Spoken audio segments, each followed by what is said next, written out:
Last week on Thursday morning, I was walking up my street headed to the bus stop as I had sociology in college. As I hopped on the bus, I started to walk up the stairs and the bus jolted forwards, so I was clinging on for my dear life on the handrails.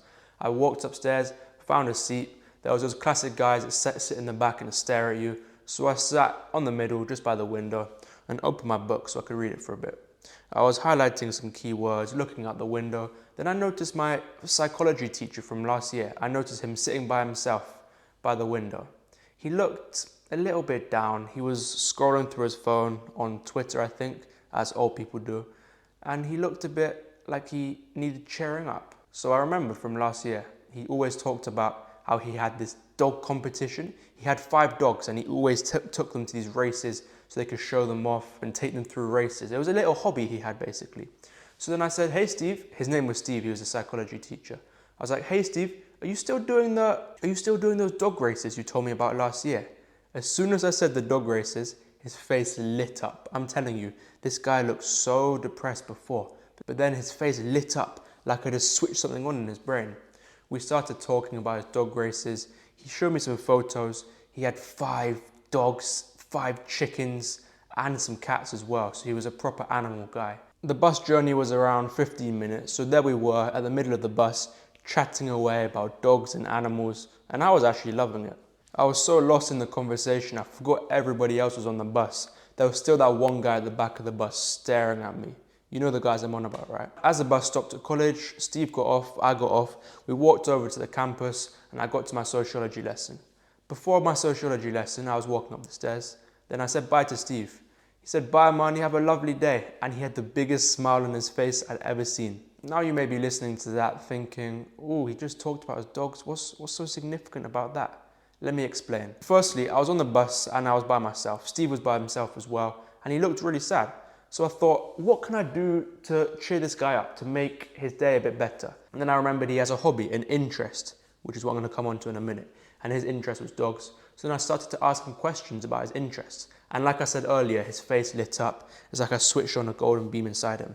The reason I talked about Steve's interests is because when you talk to someone about what they're interested in, they're so much more likely to engage in the conversation, and they're more likely to show more enthusiasm.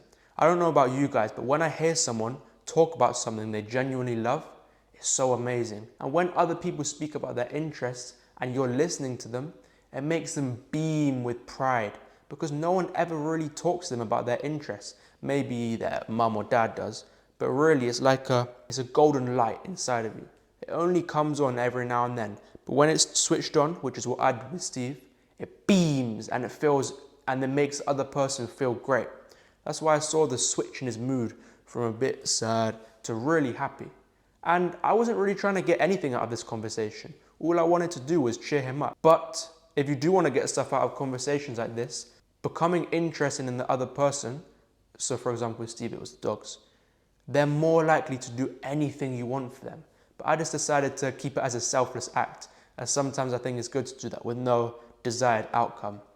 So if I wanted to ask Steve for help with her homework, or if I wanted to interview him for my YouTube channel, or if I wanted to do anything, not being arrogant, but I'm 99% sure he would have done anything, because I turned on his light switch and made his day much better. So what you can do when you're speaking to a stranger or you're speaking to a friend, really think about what they're interested in.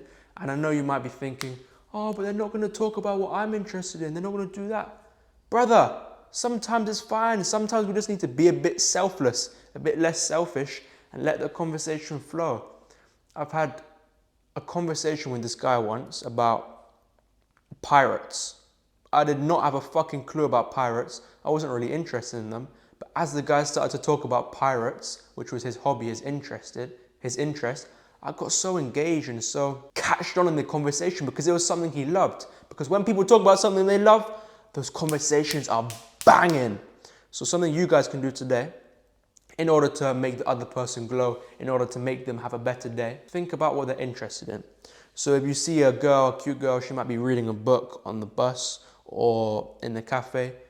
She's reading a book, so she's going to be fucking interested in that book. So you can maybe talk about her book for a bit. Or if she's got a nice outfit on, talk about, oh, you look like this is getting into a Riz class, but you look like a fashion model? What's your inspiration? And then a way to start these conversations, an extra tip, is like you could say, oh, I remember you said this. How is X going? Or I remember you told me about this. How is this going?